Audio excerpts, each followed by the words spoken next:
Hello and welcome to Retro Roleplay. I'm your host Nifty, and we are playing some Valkyria Chronicles today. Sega's last foray into the console strategy market. So we're just going to jump into a game. I'm about halfway through, and we'll see what sort of trouble we can get into. So if I was to describe what this game has going for it, in terms of mechanics, it's probably best described as a mix between Fire Emblem and a third-person shooter. However, in terms of storytelling, it's very anime, with its characters and with its art style as well. So we'll just, for starters, kick things off at the headquarters. This is where you upgrade your characters. You'll be spending a lot of time here. So let's go to the squad barracks, and we can take a look at what sort of people we have to choose from in terms of soldiers serving in our army.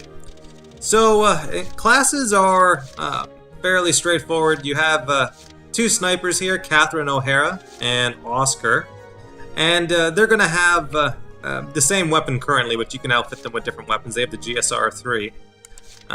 But really what sets this game apart in terms of its soldiers and what makes them unique is their basically their perk system, or you can consider it kind of traits or eccentricities that make each soldier unique. So for example, this soldier is meadow bred. Basically that he's going to perform better when he's standing on meadows.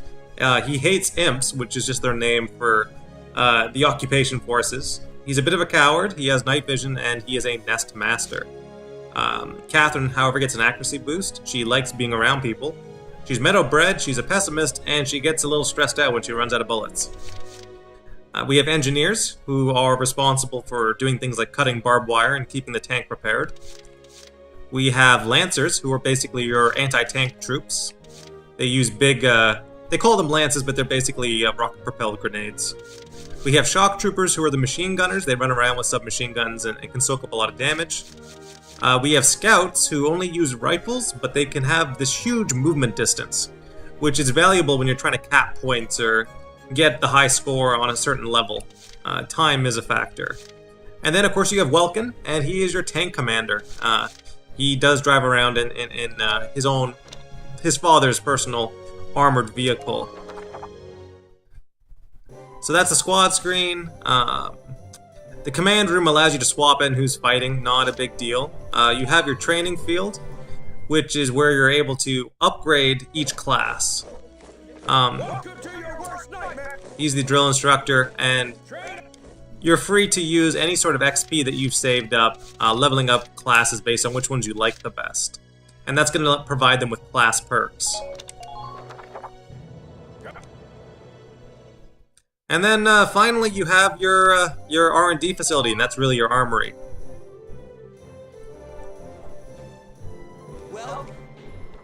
So yeah, of course you can research new weapons, similar to XCOM titles, but it's a pretty straightforward upgrade tree. You have your machine guns, your rifles, and then your sniper rifles. That being said, you do actually unlock new weapons as you find them, if you're actually able to find them. And sometimes that's when it's nice to do side quests or do certain quests over again to kind of grind for those things. You have your tank upgrades, so, you know, upgrading the main gun or the body or the treads, all very useful. Support abilities, and yeah, upgrades to the speed of the vehicle. Okay, so that's pretty much everything. We're going to jump into a game now. Just go back to book mode. So yeah, a little light on the role-playing side, but you'll see how it all comes together once we get into a fight. We'll try some skirmishes. Skirmishes are basically quick little standalone fights. They're very straightforward. As you can see, there's a lot I haven't unlocked, and in fact, I think there is a fair bit of a ways to go in this game. We'll play on normal.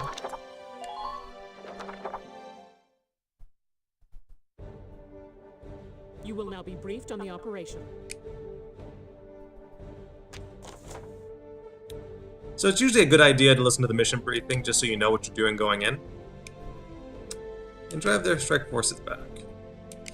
Very straightforward objective this time. There's one enemy base, so you just have to occupy it, which means running a soldier in when there's no other enemies currently in that position. So, you do get to position your units based on what you think is going to be helpful.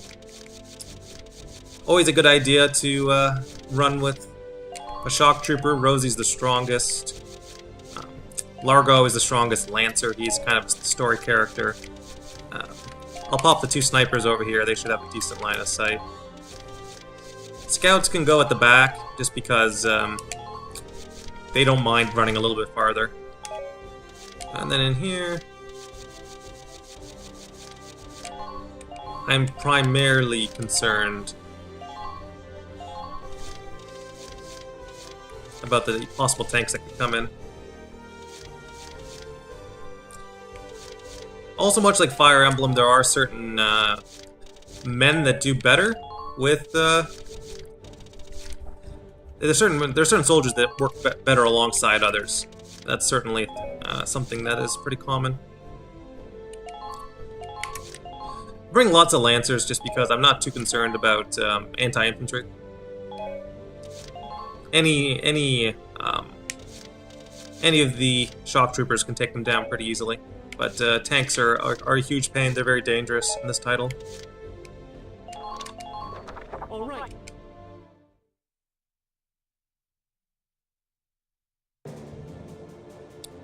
Let's drive these Imperials back out of Gallia! Squad 7, move out!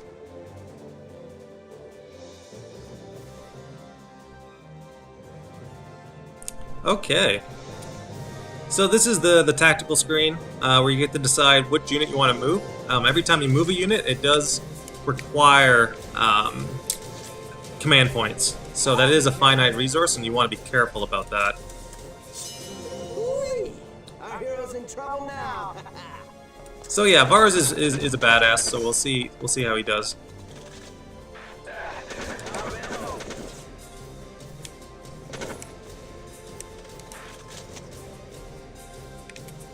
Alright, we'll just line up, so it is somewhat turn-based in the sense that the enemies won't move while you're moving. So you can run, and they'll fire at you while you're running, but once you start aiming, they'll stop. And then you're free to execute. He's down. And then you can end your turn there. You can also get detailed information about all the soldiers if you so wish. Probably a good idea to move the big old tank up, so we'll do that. I probably went a little heavy on anti-tank troops, because I wasn't entirely sure what I was in for, but this'll do just fine.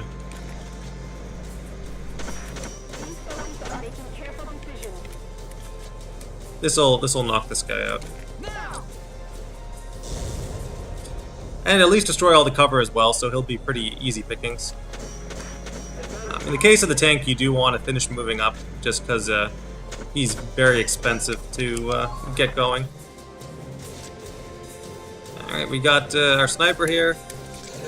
Definitely want her to start taking shots.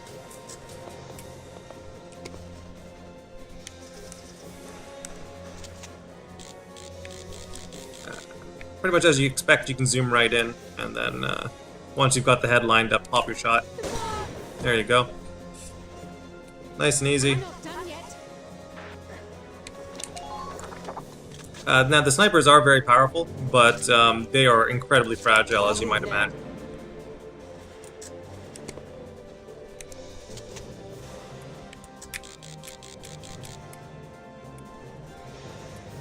Come on, hits! There you go.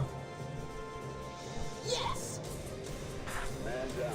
Now, it might seem fairly straightforward as at this moment, that there's really no challenge to be had. That being said, there is going to be a substantial challenge when the enemy counterattacks. So, try to get our Vanguard set up so she can shoot anyone that kind of runs in on my snipers.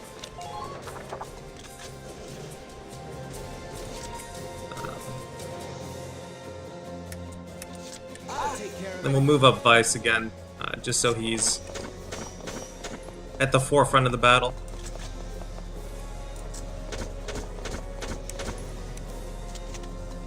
He doesn't have a lot he needs to be worried about. It's free just to gun him down. The only thing that can really challenge these machine gunners is other machine gunners and snipers. Otherwise, they're pretty beefy.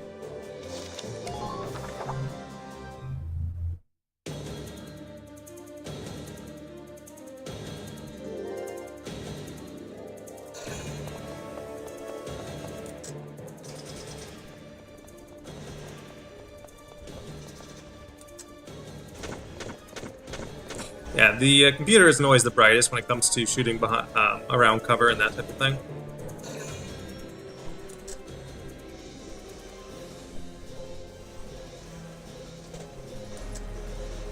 That's gonna hurt a little for sure.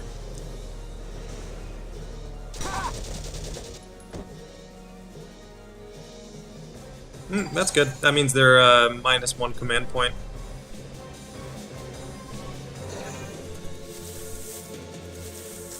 Oh, it does turn out that there were some guys hiding in the brush. That's okay, our Lancer's gonna be fine.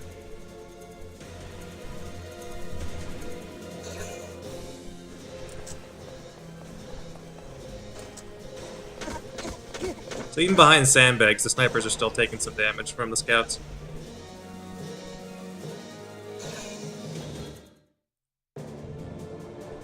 So yeah, most of what's going on here isn't really roleplay mechanics so much as just strategic choices, with a little bit of roleplay in there for a sweetener. I'll do my best. I haven't gotten far enough that I can really start coordinating my forces, but that's going to be something that happens fairly early on, that you can start pairing people up with other soldiers they like, and they'll perform much, much better. They'll even start shooting at enemies in a coordinated attack, just on their own, which is a very good thing. Now, the one thing about snipers is they can actually run out of bullets. They only carry like 3 bullets on them for some reason. So that's something you want to be looking out for. I'm on my way. Now, usually Lancers aren't terribly good at killing infantry, but at this range, you really don't need to be a good shot. You're going down.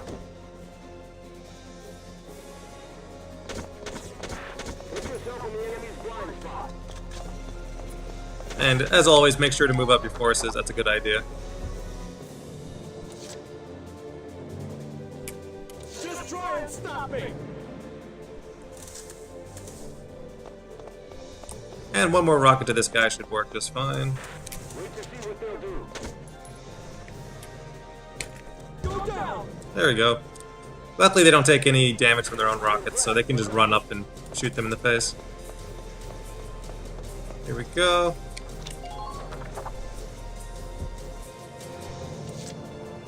And of course, moving our tank up first, just to absorb any sort of fire that might be waiting for us up there. As you can see, the movement drains out from tanks very, very quickly. So I'll be lucky if I get over this hill in time. Nothing that my tank can fire at this turn, so that's a bit of a wasted move. We can try to sneak it through the alley. No. We could have done that if we were paying more attention.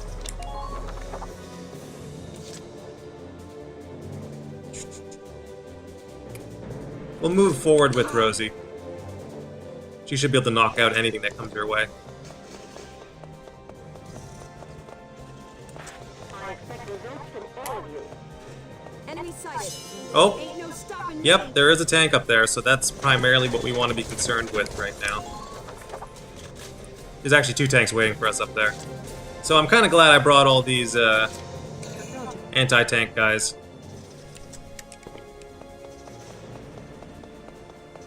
See if we can't get line of sight with our sniper.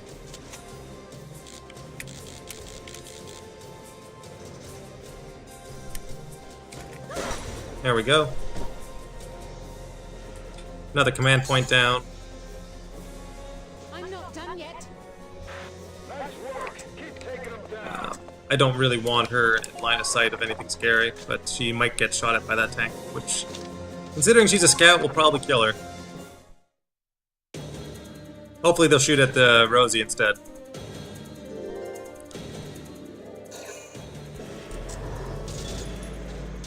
really out in the open, not a good thing at all. Oh, looks like the tank wants to fight my tank, which is a good idea. Oh noes. That's scary. Oh, holy crap.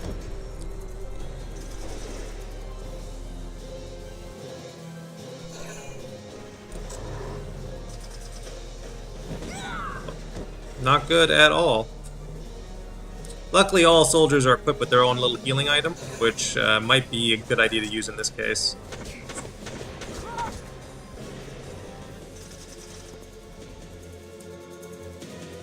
But the only time you'll ever really lose units in this game is usually due to a tank, or because you ran a scout or a sniper up on an enemy soldier when you shouldn't have. But yeah, she's definitely going to be down after this.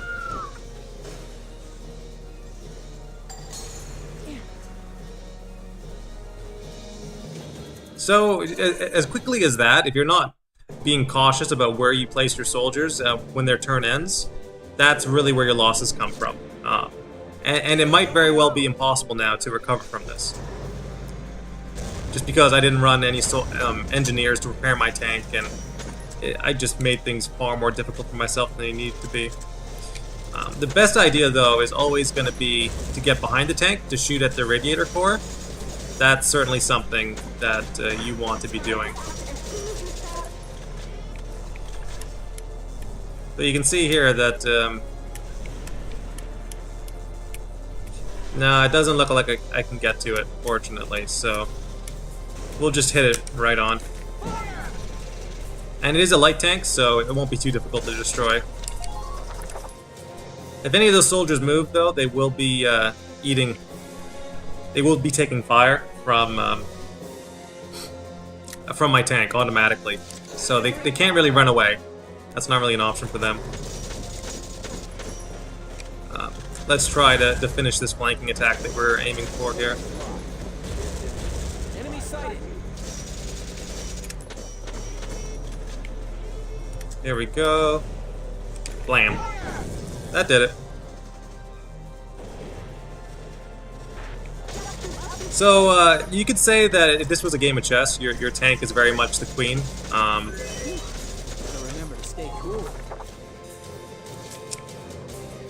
Now, in order to cap that point, we do actually have to... I'll take care of it. you do absolutely have to finish by taking it over with a human soldier, and that's part of the trick. It's not just killing all the enemies, it's getting somewhere in a position where they can be useful in time. Now, if I hadn't have lost that command point, I would have been able to kill this tank in one turn. Don't really have that option now, unfortunately. Which is highly problematic.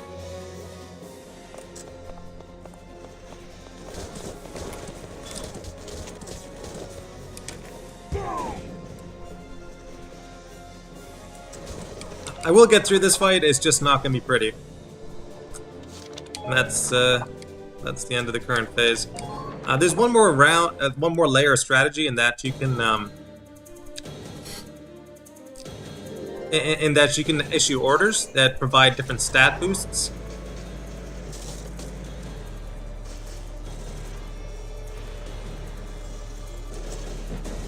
Damage minimal.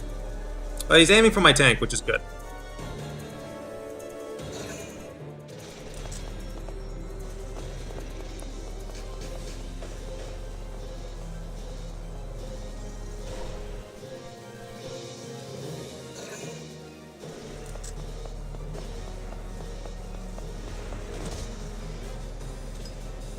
They're going to toss grenades at my tank, which is actually doing pretty decent damage, surprisingly.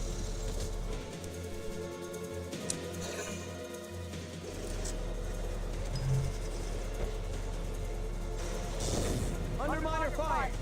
So they're going to blow the treads off the tank, which means they won't be able to move, which is bad. So you need to support your tank.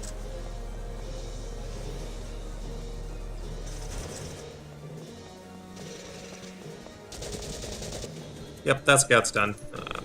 We're going to be moving that assault up as soon as we can.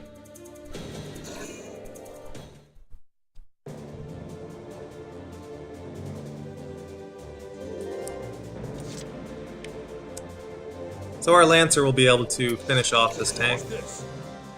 and hopefully run over and save Rosie as well. Oh, that was bad aiming on my part.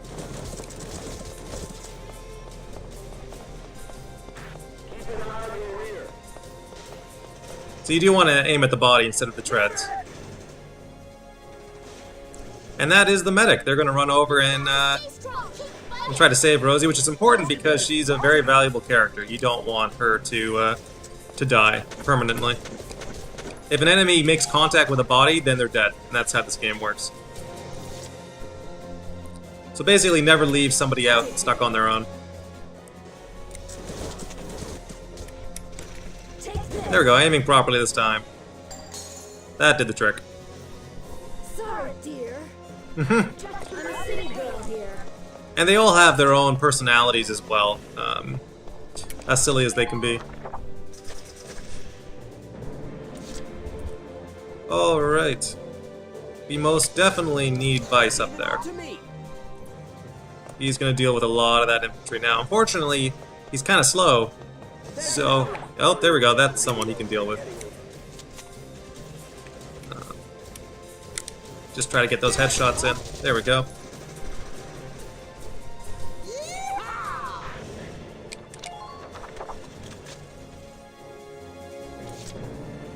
And he's still got more he can do.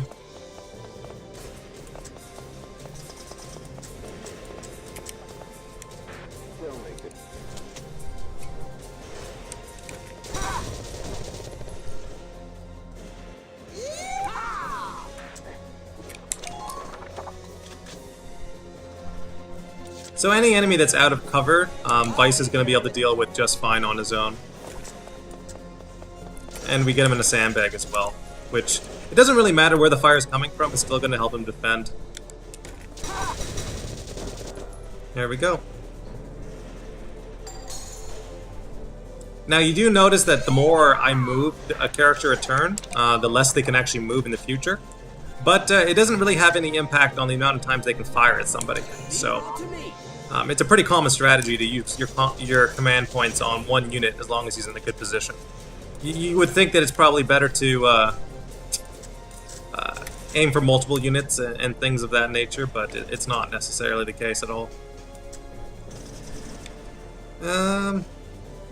We'll finish just by peppering this guy a little bit. He'll take less... Oh, that actually worked. The sandbag was protecting him somewhat.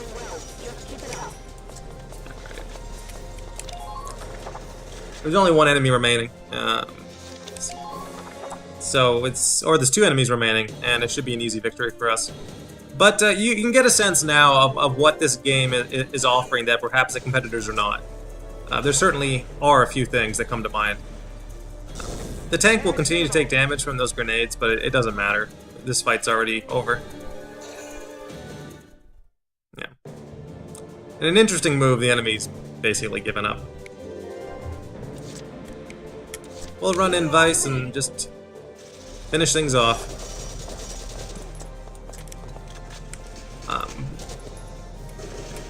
Oh, he's pretty tough. He's actually pretty tough. It might be more useful just to throw a grenade at him, and that might blow up the cover.